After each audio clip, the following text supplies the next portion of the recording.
She exists in the shadows of religious tradition, whispered about in footnotes, and debated in academic halls. Some call her Adam's first wife, a woman who demanded equality and paid the price with eternal damnation. Others dismiss her as nothing more than medieval folklore, a cautionary tale invented by satirists. Feminist scholars have reclaimed her as an icon of female autonomy, while conservative theologians insist she never existed at all. Her name is Lilith, and for thousands of years she has haunted the borderlands between scripture and legend, between demon and goddess, between suppressed truth and elaborate fiction. The controversy surrounding Lilith cuts to the heart of how we understand ancient texts, religious authority, and the stories we tell about the origins of humanity. Was she really Adam's first wife, created equal to him from the same earth? Or is she simply a Mesopotamian night demon whose name got tangled up in medieval Jewish folklore? The answer depends on who you ask, and more importantly, which ancient texts you're willing to take seriously. What makes Lilith's story so compelling is not just the mystery of her origins, but the fact that she represents something profoundly threatening to patriarchal religious narratives. A woman who refuses to submit, who speaks the forbidden name of God, who chooses exile over subordination. Whether she's real or invented, Lilith has become a mirror reflecting our deepest anxieties about gender, power, and divine authority. Today, we're going to trace Lilith's journey through history, from ancient Mesopotamian demon tablets to medieval Jewish satire, from Kabbalistic mysticism to modern feminist reclamation. We'll examine the single biblical verse where she might appear, explore the controversial medieval text that gave her a biography, and investigate why scholars remain divided about her significance. This is a story about how legends are born, how they evolve, and how they refuse to die. The first place most people encounter Lilith in connection to biblical tradition is Isaiah chapter 34, verse 14. But here's where things get complicated immediately. If you open most English Bibles, you won't find the name Lilith at all. The King James Version translates the Hebrew word as screech owl. The Revised Standard Version calls it night hag. Other translations opt for night creature or night monster. Only some modern translations actually use the name Lilith. So what does the Hebrew text actually say? The word is Lilith, and it appears exactly once in the entire Hebrew Bible. Scholars call this a hapax legomenon, a word that occurs only once, which makes determining its precise meaning extraordinarily difficult. You can't compare it to other biblical uses because there aren't any. The context is a prophecy about the destruction of Edom, describing the desolate wasteland it will become. Isaiah paints a picture of utter abandonment. Wild animals will inhabit the ruins. The passage lists several creatures, and nestled among them is this mysterious Lilith. The verse reads, in a literal translation, wildcats shall meet with hyenas, goat demons shall greet each other. There too the Lilith shall repose and find herself a resting place. Notice that Lilith appears in a catalog of wild desert creatures and possibly demonic entities. The prophet Isaiah is describing chaos returning to a civilized place, using vivid imagery that his 8th century audience would have understood.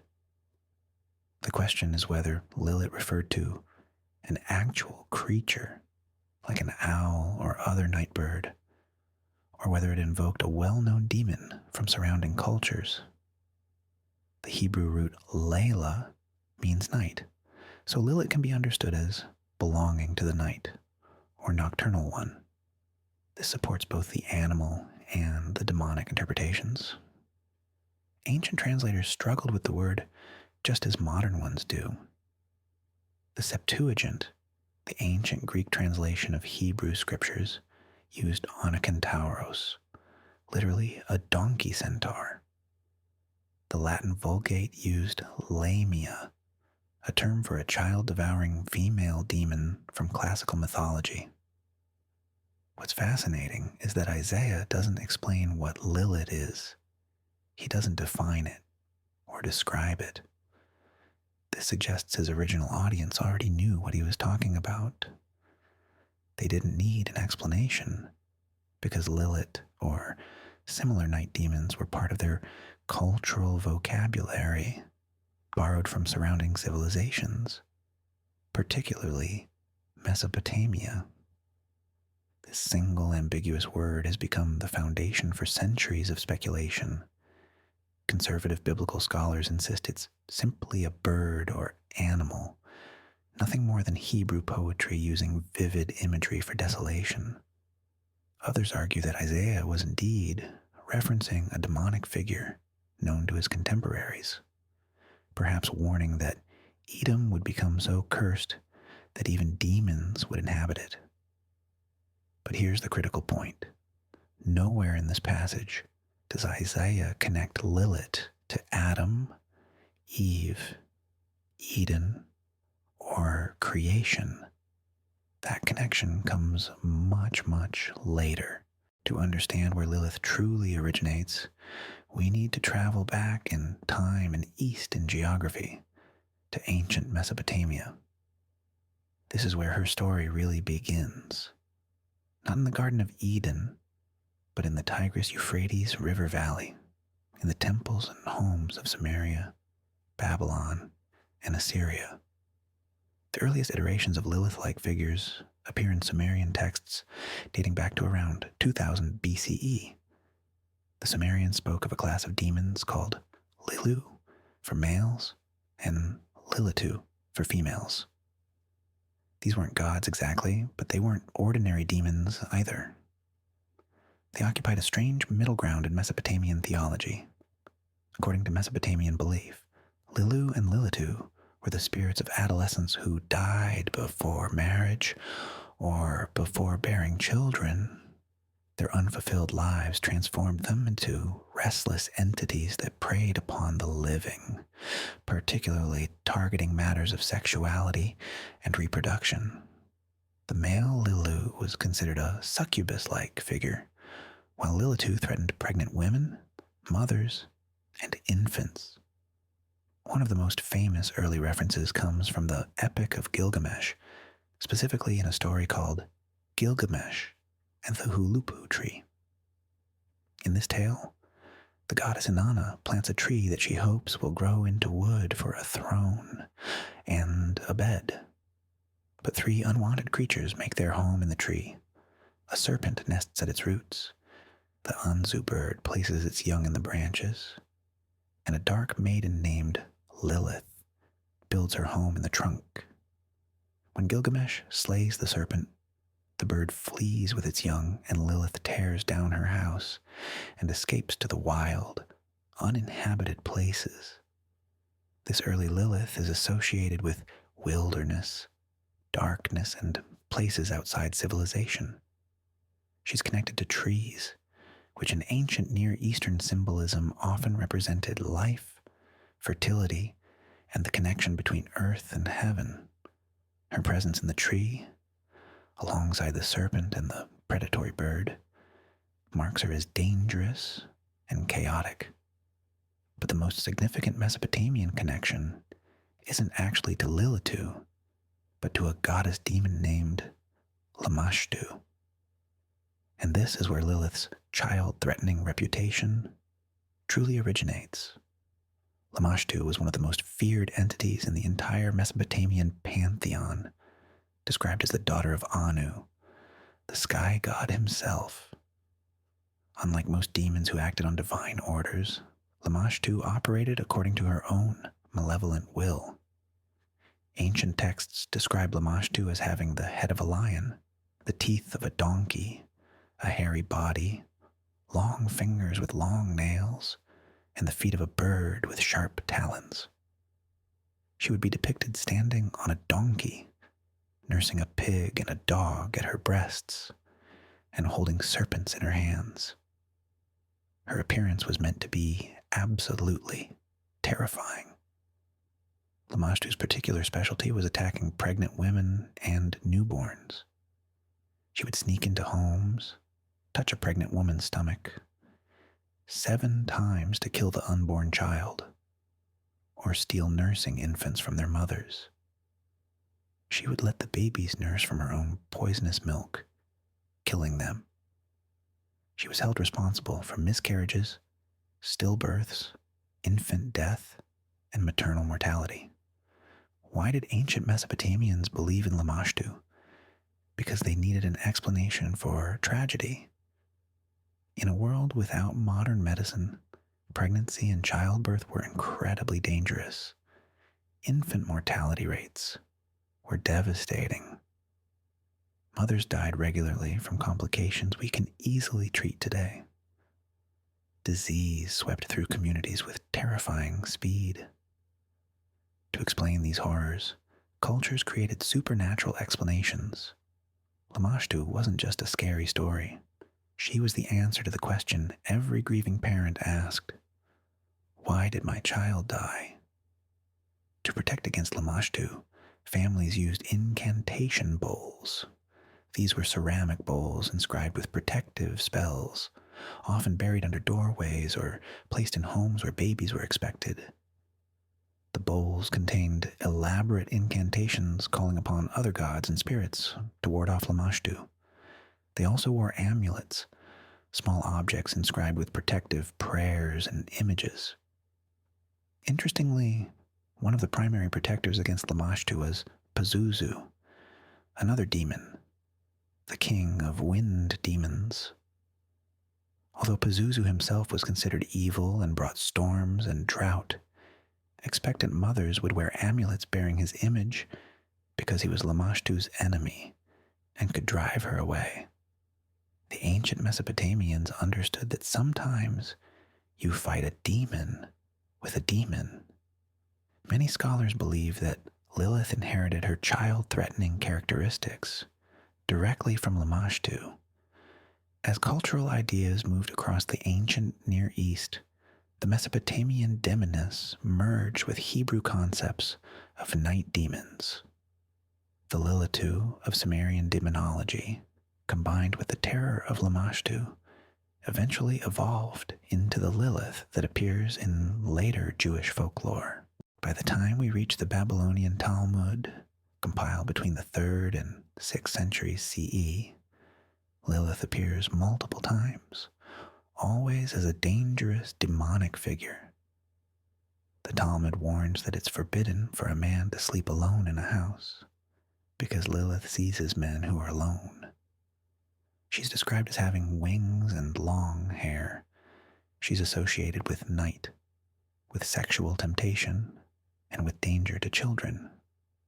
But crucially, nowhere in the Talmud is Lilith identified as Adam's first wife. That development comes later. The transformation of Lilith from Mesopotamian demon to Adam's first wife happens in a medieval Jewish text called the Alphabet of Ben Sira. And this is where Lilith's story becomes truly controversial, because the nature of this text itself is hotly debated. The Alphabet of Ben Sira was written sometime between the 8th and 10th centuries CE, probably in the Islamic world under Abbasid rule.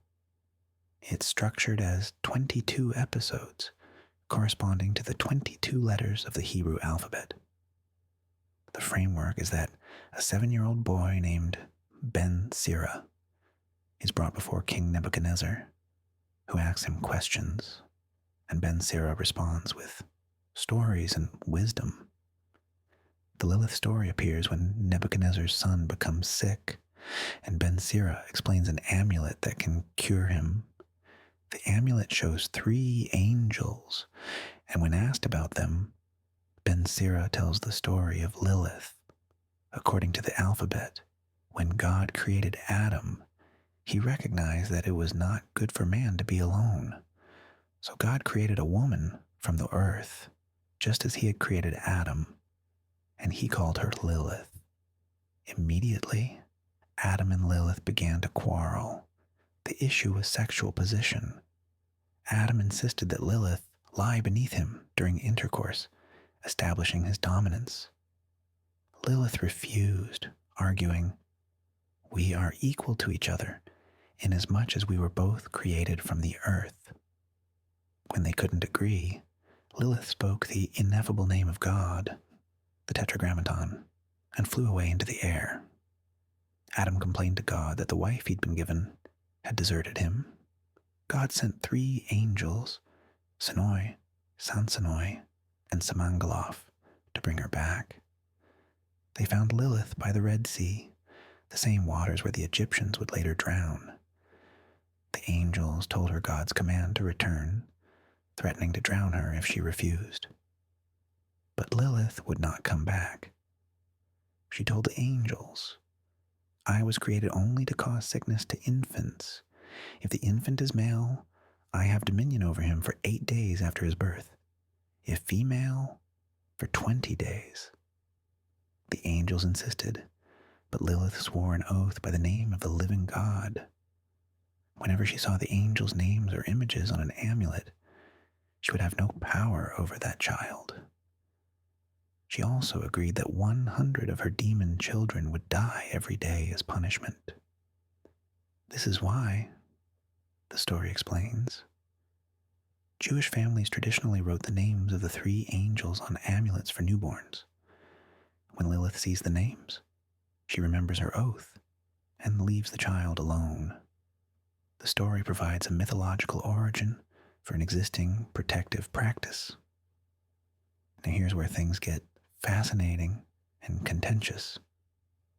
Many scholars argue that the Alphabet of Ben Sira is not a serious religious text, but a satirical work, possibly even a parody of rabbinic literature. The text is filled with crude humor, sexual content, scatological jokes, and irreverent treatments of biblical figures.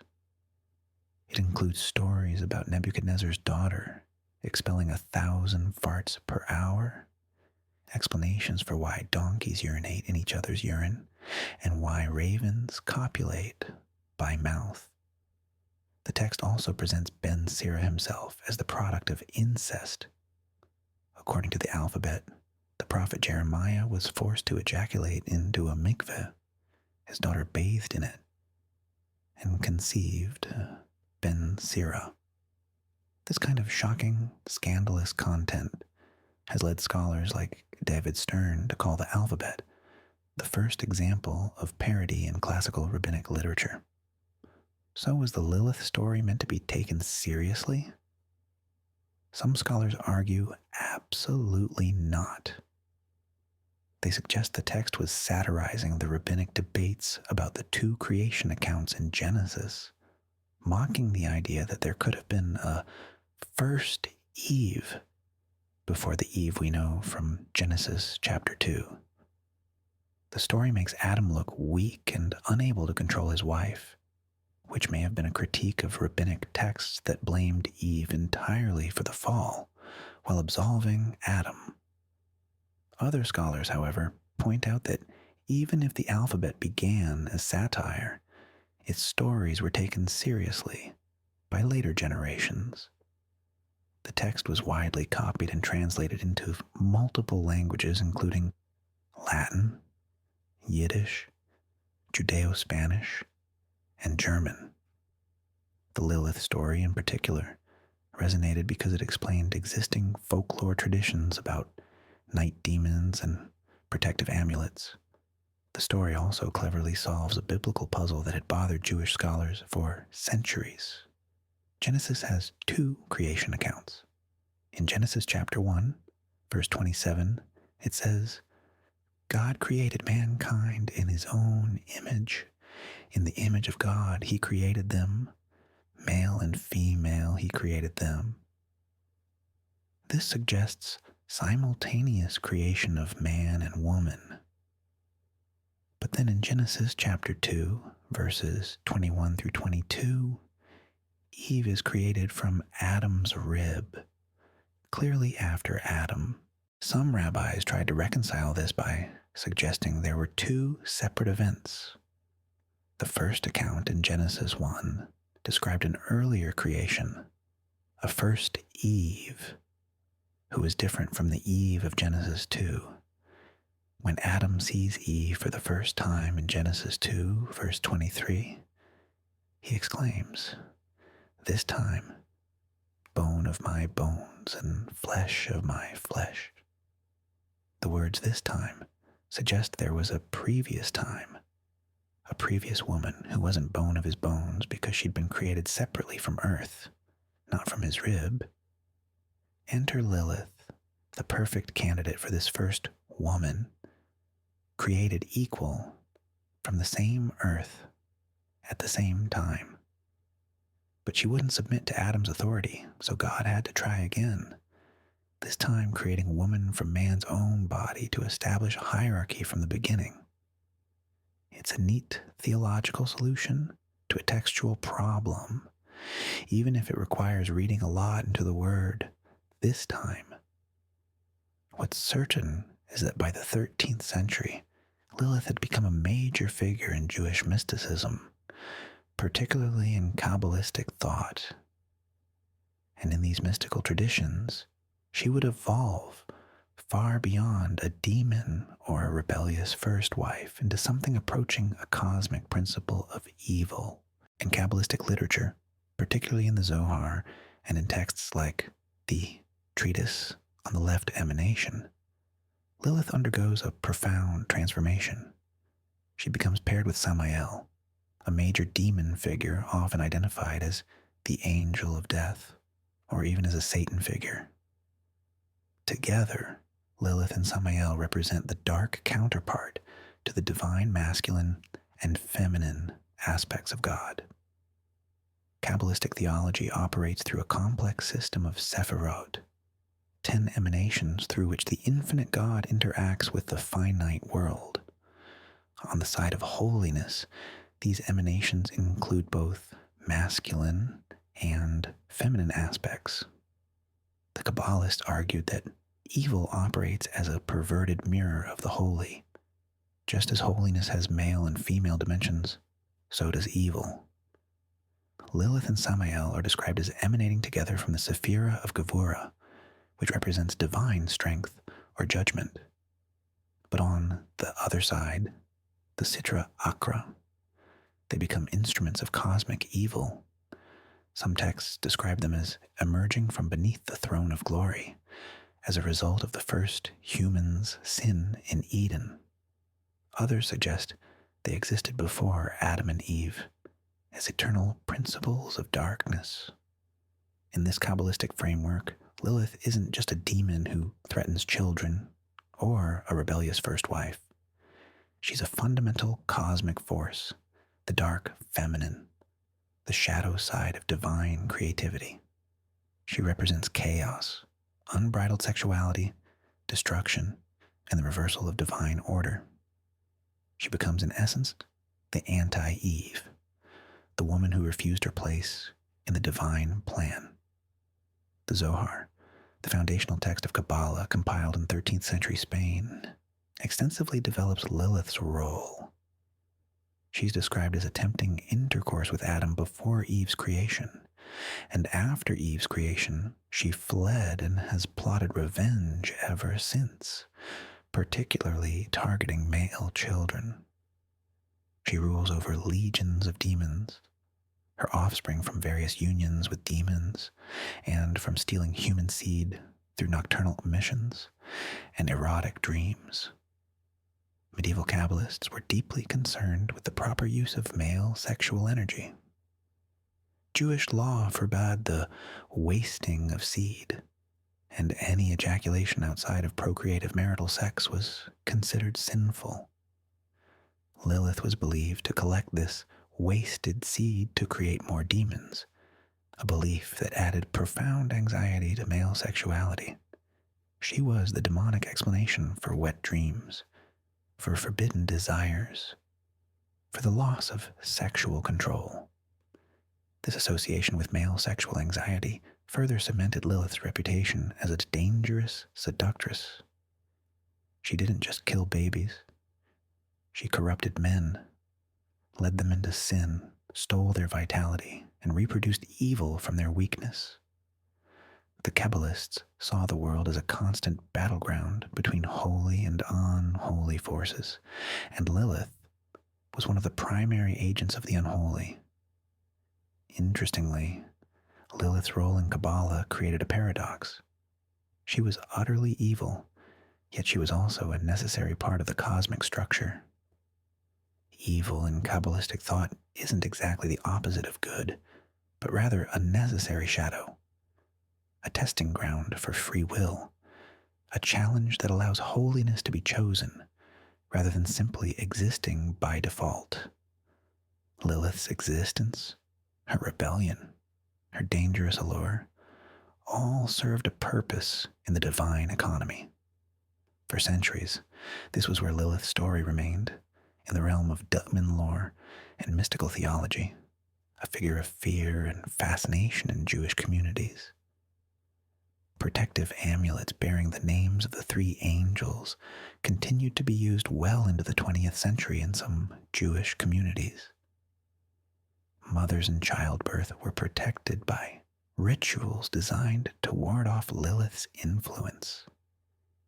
She was real in the sense that people's beliefs about her shaped their practices and their fears.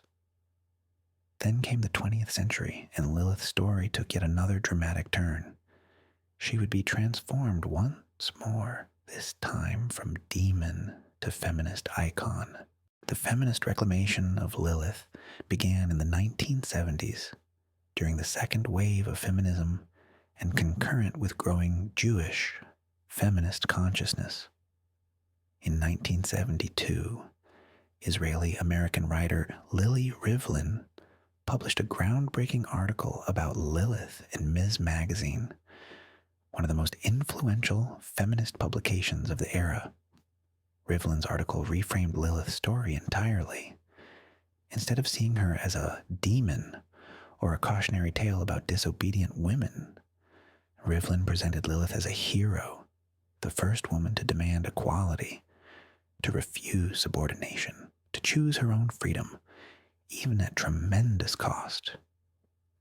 Lilith wouldn't lie beneath Adam. She insisted on her fundamental equality, created as she was from the same earth. When threatened and coerced, she chose exile over submission. This reinterpretation resonated powerfully with feminists who were themselves demanding equality, challenging patriarchal structures in religion, society, and personal relationships.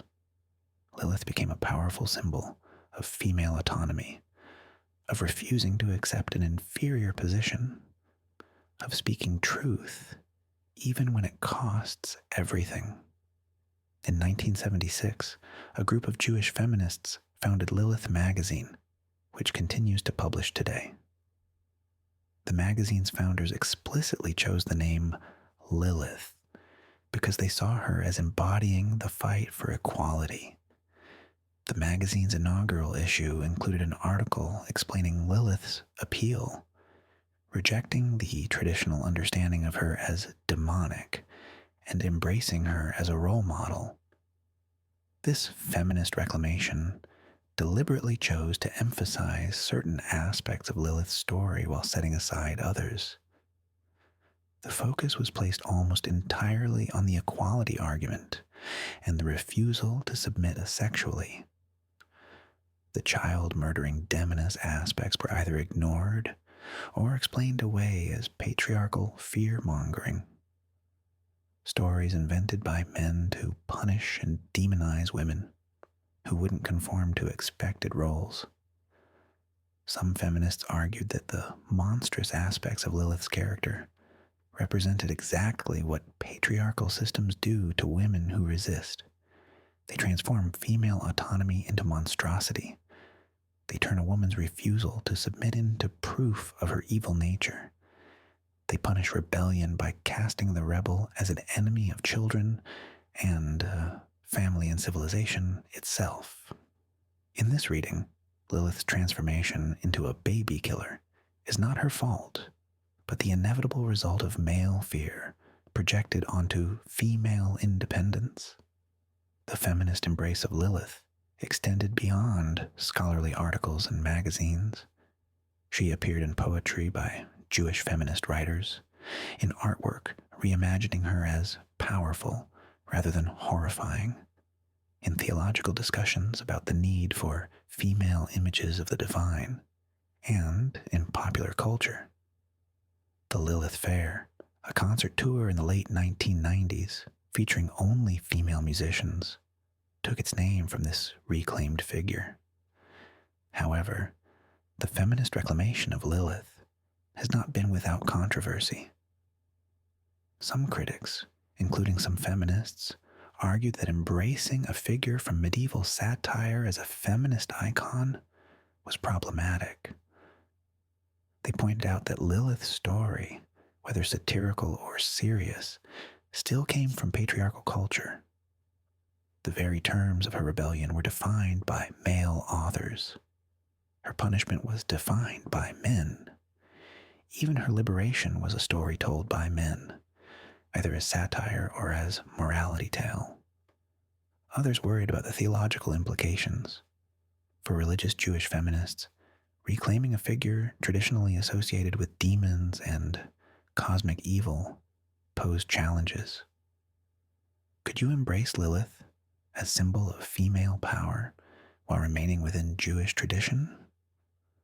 Or did celebrating Lilith require stepping outside traditional Judaism entirely? These questions created divisions within Jewish feminist movements. Additionally, the tendency to ignore or minimize Lilith's association with child murder troubled some feminists, particularly mothers. Yes, these stories likely reflected male anxiety about female power, but they also reflected the very real terror of infant mortality. Dismissing these aspects entirely seemed to some like dismissing the lived experiences of ancient women who genuinely feared for their children's lives. Nevertheless, the feminist reclamation of Lilith has had lasting impact. She has become a widely recognized symbol of female autonomy and resistance to patriarchal authority. She appears frequently in feminist theology, in discussions about reimagining Genesis, in debates about gender and religious authority. Whether scholars consider her historically real or entirely legendary, Lilith has become culturally real as a symbol. So after this long journey through Mesopotamian demons, biblical translation controversies, medieval satire, Kabbalistic mysticism, and feminist reclamation, what can we actually say about Lilith? What do scholars actually believe about her origins and significance? The scholarly consensus is fairly clear, even if popular imagination resists it. Lilith, as Adam's first wife, is not a biblical concept. She does not appear in Genesis. The single reference in Isaiah is ambiguous, likely referring to a Mesopotamian-influenced night demon, or possibly just a nocturnal bird, with no connection to creation narratives. The first wife story originates in the medieval Alphabet of Ben Sira, a text most scholars classify as satirical rather than authoritative scripture. But here's where it gets interesting. Just because something isn't historically accurate doesn't mean it isn't culturally significant. Lilith may not have been Adam's actual first wife, but the story tells us something important about medieval Jewish concerns. It reveals anxieties about gender roles, about sexual dynamics, about reconciling contradictory biblical passages, about explaining infant mortality and male sexuality. The Mesopotamian origins are better documented. Lilitu demons existed in Sumerian culture from at least 2000 BCE. Lamashtu, the child-threatening demoness, was a major figure in Mesopotamian religion. These beliefs influenced ancient Israelite culture, which is why Isaiah can reference Lilith without explanation. His audience knew what he meant because these night demons were part of regional folklore. The Kabbalistic development shows how legends grow and evolve. Medieval Jewish mystics took the demon Lilith, combined her with the satirical Adam's first wife story, and created a complex theological figure representing cosmic evil. This wasn't historical recovery, but creative reinterpretation, building new meanings onto older foundations. And the feminist reclamation demonstrates how ancient symbols can be radically reimagined for contemporary purposes. Modern feminists saw in Lilith's story something useful for their own struggles, even if that meant reading against the grain of traditional interpretation. They privileged her assertion of equality over her demonic reputation, her choice of freedom over her punishment. What's remarkable is that each generation has remade Lilith according to its needs. Ancient Mesopotamians needed an explanation for infant death, so they created Lamashtu and Lilitu. Medieval Jewish communities needed to explain protective amulets and reconcile biblical contradictions, so they elaborated Lilith's story. Kabbalists needed a cosmic principle of feminine evil to balance their mystical system, so they elevated Lilith to near goddess status. Modern feminists needed a symbol of female resistance to patriarchy, so they reclaimed Lilith as hero rather than villain. This pattern reveals something important about how legends function. They're not static. They're not simply true or false. They're stories we tell ourselves to make sense of our world, and they shift and change as our worlds shift and change. Lilith survives because she remains useful, because each era finds something in her story that speaks to its particular anxieties and aspirations. Some conservative religious scholars argue passionately that Lilith is nothing more than medieval fiction, that treating her as somehow biblical is a dangerous distortion of Scripture. They're not wrong about her not being in the Bible, at least not as Adam's first wife, but their alarm might reveal that they sense how potent the Lilith story remains, how it challenges certain comfortable narratives about women's roles and biblical authority. Meanwhile, some feminists and neo-pagans treat Lilith as if she were an ancient goddess, deliberately suppressed by patriarchal editors of Scripture. This goes too far in the opposite direction, reading modern desires for hidden feminine divine figures back into texts that don't support such readings. Lilith was never a goddess, was never worshipped, was never part of mainstream ancient Israelite religion that got edited out.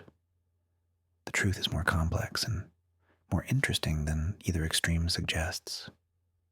Lilith is a figure who emerges from ancient Mesopotamian demon lore, gets a single ambiguous mention in biblical prophecy, explodes into elaborate mythology and medieval Jewish texts, both satirical and mystical, and then gets radically reimagined by modern feminism. She's a palimpsest, a manuscript written on again and again, each layer revealing the concerns of those doing the writing. What makes Lilith's story so compelling is precisely its controversial nature.